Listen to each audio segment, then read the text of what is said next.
संघटनेची बेईमानी कशासाठी हा प्रश्न माझ्यासमोरच नाही तर या संपूर्ण मतदारसंघातील प्रत्येक बांधवाच्या मनामध्ये पडला. तात्यासाहेब जर असते तर तात्यासाहेबांनी हे सहन केलं असतं का? तात्यासाहेबांनी कदापि हे सहन केलं नसतं. मी वारंवार माझ्या भाषणात या गोष्टी बोलत असते कारण मी तात्यासाहेबांनी हे खरोखर सहनच केलं नसतं. चला चला चला चला या दादा चला चला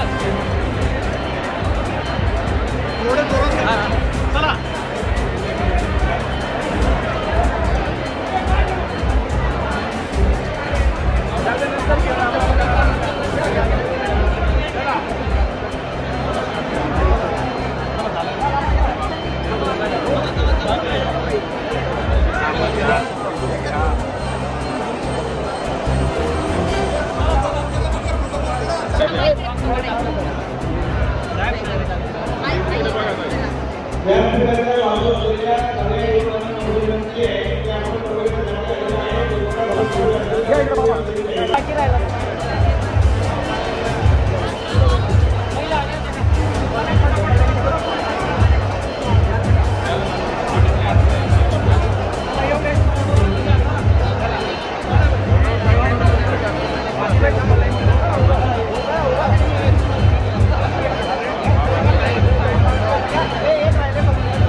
निष्ठावंत शिवसैनिकांना वाऱ्यावर सोडले आणि हे मला तात्यांची लेख म्हणून मला अजिबात सहन झालं नाही.